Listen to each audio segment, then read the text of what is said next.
का टॉपिक बार बार उठा रहे हैं, हम तो खत्म कर चुके थे। यही लोग हैं जो बार बार ट्वीट करके और बयान दाके उठा रहे हैं। इसलिए जामिया हफ्सा में जुल्म ज्यादती हुई है, मौलाना अब्दुल अजीज साहब की भी गलती है, फौज की भी गलती है, लेकिन जिसकी जितनी गलती है उतनी बयान की जाए। जज़ाकुमुल्लाहु अहसनल जज़ा।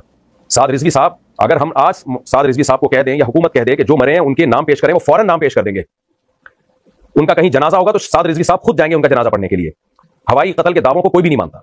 टीएलपी के जलसे में अगर हुकूमत ने लोगों को मारा है, गलत मारा है, उसकी मजम्मत करते हैं, लेकिन अगर साद रिजवी साहब से ये सवाल मैं करूं या आप करें कि उनके नाम पेश करो, तो वो फौरन पेश कर देंगे। 18 नहीं 36 साल के बाद भी पूछा जाए, 36 साल के बाद भी साद रिजवी ने उनका नाम पेश करना है। यही फर्क है टीएलपी के जलसे के वाकये में जो जुल्म हुआ और जामिया हफ्सा के वाकये में, कि 18 साल से जामिया हफ्सा में मुतालबा किया जा रहा है कि आप उन बच्चियों के नाम, उनके वारिसों के नाम पेश करें, आप नाम पेश नहीं कर रहे। अपने इलाके के एक आदमी का जिक्र कर सकता हूँ, अशरफ अब्बासी उनका नाम है, तकरीबन 45 साल की उम्र थी। वो टीएलपी के कारकुन थे, वहाँ गए, गोली लगी, शहीद हो गए। उनकी मैयत लाहौर ले जाई गई, वहाँ से आके पंजाब पुलिस ने मैयत ले ली और कि नहीं ये हम नहीं देंगे, पहले आप पता नहीं हमें गारंटी देंगे, आप पर्चा नहीं दर्ज करेंगे, बहुत सी बातें उनके खानदान को बोली गई। उसके बाद वो चूंकि यहाँ इस्लामाबाद के अंदर रहते हैं, यहाँ पर आपकी फैमिली पर दबाव था कि आप ये काम नहीं कर सकते, ये आप तदफीन हम आपको लाश नहीं देंगे जब तक आप हमसे वादा नहीं करेंगे, और तो उसमें 2 घंटे में आपको, बड़ी अजीब अजीब शराइत। यानी जब हुकूमत इस किस्म की सोच पर उतर आई, हुकूमत है, ये हुकूमत कर रही है, जब हुकूमत इस किस्म की सोच पर उतर आई कि आप लाश भी ना दें, उनके फोटो भी मौजूद है, मैं उनको नहीं जानता, मेरा उनसे कोई ताल्लुक जाती नहीं है,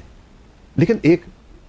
आदमी है, पॉलिटिकल वर्कर है, शहीद हो गया, जो कि बहुत बड़ा जुल्म है। जब रियासत किसी को शहीद कर देती है तो फिर रियासत के तो खत्म हो गई ना उसकी ताकत, वो तो आप गोली मारने में उतर आई अपने शहरियों को, लेकिन उसके बाद भी इस किस्म का अगर आप काम करेंगे तो कैसे आप, ये कौन सी सोच है, आप कैसे जवाबदेह होंगे इन बातों के?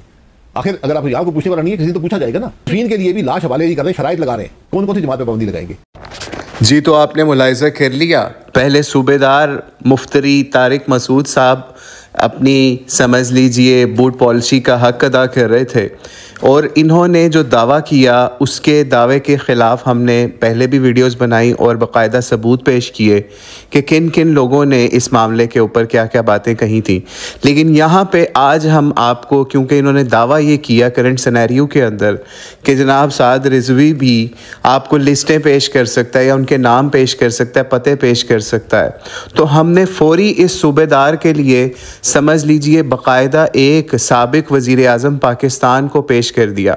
कि उसके अपने इलाके का एक बंदा जो मुरीदके के अंदर जिसको मारा गया हुकूमत की तरफ से या जिसकी भी तरफ से,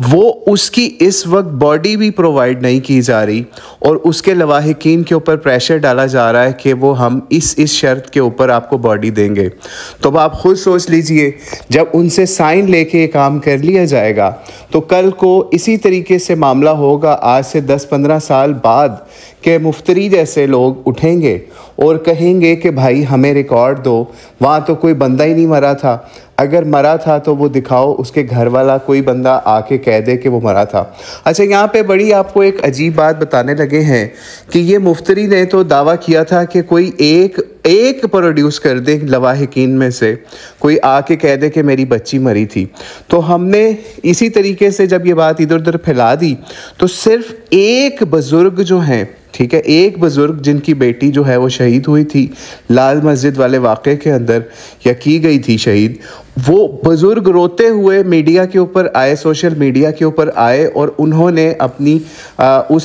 अपनी बेटी का नाम भी बताया, इलाका भी बताया, सारा कुछ बताया और कहा कि मेरी बेटी शहीद हुई। सफ़ेद दाढ़ी वाले, छोटी छोटी दाढ़ी वाले बुज़ुर्ग सामने आ गए, ठीक है। तो इस बंदे ने क्या किया, ये बंदा सूबेदार मुफ्तरी तारिक मसूद इस लेवल के ऊपर गया कि जैसे ही वो वीडियो आई नेट के ऊपर और वो उस बाबा जी ने शेयर किया और रोते हुए बताया कि मेरी बेटी इस तरह शहीद हुई इस मामले के अंदर लाल मस्जिद में, तो इस मुफ्तरी ने, इस सूबेदार ने फ़ौरी उस वीडियो को रिबटल किया और ऐसे ऐसे बोंगियों के रिकॉर्ड कायम किए। पहले दावा करता था एक बंदा लेके आओ, जब एक बंदा लेके आया गया मीडिया के ऊपर तो इस बंदे ने उसके रद्द के अंदर भी वीडियो फ़ौरी रिकॉर्ड करवाई और कहा कि मैंने ये इलाके से फ़लाँ मौलवी को पूछा है, उसने कहा मैंने तो कोई इसका जनाजा नहीं पढ़ाया था। हालांकि उन बाबा जी ने ये नहीं कहा था कि फ़लाँ मौलवी ने इसका जनाजा बच्ची का पढ़ाया था। आप खुद सोचिए, आज के दौर के अंदर जहाँ पे बॉडीज़ नहीं दी जा रही और उनके जो लवाहिकीन हैं उनके ऊपर प्रेशर डाला जा रहा है कि आपने कोई अपना किसी जमात के साथ नाम नहीं शो करना, तो खुद सोचिए कि किसके लवाहिकीन आज उस पुराने केसेस के वजह से दोबारा मिसिंग पर्सन बनना चाहेंगे? किस तरीके से वो इस जुल्म और सितम के अंदर स्टेट के साथ एक फड्डा लेना चाहेंगे कि पहले उनकी बच्चियां शहीद हो गई और अब वो मज़ीद अपने ख़ानदान के कितने बच्चे जो हैं उनको शहीद करवाएंगे या ख़ुद जेल की नज़र हो जाएंगे? स्टेट से कौन पंगा ले सकेगा? आप खुद सोचिए, करबला में जाके देखिए, यानी करबला के बाद इमाम ज़ैनुल आबिदीन ने एक लफ्ज़ जो है वो उस हुकूमत यजीद की हुकूमत के ख़िलाफ़ रिकॉर्ड नहीं करवाया। क्यों नहीं करवाया? ठीक है, यजीदी आपको कहेंगे कि जनाब ये तो सबूत है कि इमाम ज़ैनुल आबिदीन या फिर उनके खानवादे के साथ, इमाम हुसैन के खानवादे के साथ यजीद ने कोई जुल्म नहीं किया। नहीं भाई, हुकूमतों का इतना प्रेशर होता है उनके लवाहिकीन के ऊपर कि वो फिर उनके ख़िलाफ़ कोई लफ्ज़ नहीं बोलते, सिर्फ दिल के अंदर ही ज़ुबान की हद तक, अपने कमरों की हद तक, तन्हाइयों के अंदर इनको बद्दुआएँ देते हैं और फिर दुनिया देखती है उनके अंजाम यजीद बिन माविया जैसे होते हैं, कहीं पे कहीं मुशर्रफ जैसे होते हैं। और अगर यहाँ पे ज़िंदगी के अंदर उनको फ़िरौनों वाली सज़ाएँ ना भी मिले तो आखिरत के लिए उनका अज़ाब तैयार होता है। तो बहरहाल मुफ्ती तारिक मसूद साहब, सूबेदार तारिक मसूद साहब, आपसे रिक्वेस्ट है, फिर रिक्वेस्ट है, इस मामले के ऊपर अपनी मज़ीद ज़िल्लत ना करवाएं और आज जाके देखें। आप देखिए कि इस बंदे ने कहा कि मौलवी अब्दुल अजीज़ के पास रिकॉर्ड होना चाहिए था। भाई वो तो जेल के अंदर था, उसको, उसके ख़ानदान को जेल में डाल दिया गया, उसकी ख़वातीन तक को शहीद कर दिया गया और उसके लिए आप कह रहे हो कि उसके पास रिकॉर्ड होना चाहिए था। यानी आज आप ये सोचिए कि जब डिक्टेटरशिप की बजाय जमहूरियत है और रिकॉर्ड कलेक्ट नहीं करने दे रहे,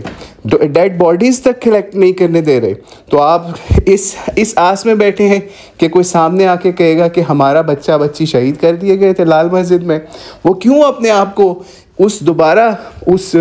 ताबूत के अंदर दोबारा फिट करेगा? वो क्यों सामने आएगा? वो क्यों अपना आप दोबारा जो है वो हुकूमत के रहमो करम के ऊपर छोड़ेगा, बल्कि जुल्म के ऊपर कैसे वो आमादा होगा कि पहले हमारे लोग शहीद हो गए। वो एक बंदे की आपको हमने मिसाल दी कि एक बाबा जी आए और उसको भी मुफ्ती तारिक मसूद ने किस तरीके से अपनी जहालत की भेंट चढ़ाया और उसके ख़िलाफ़ भी इसने हर्जा सराई की कि ये बाबा झूठ बोल रहा है। तो अब क्या करेंगे?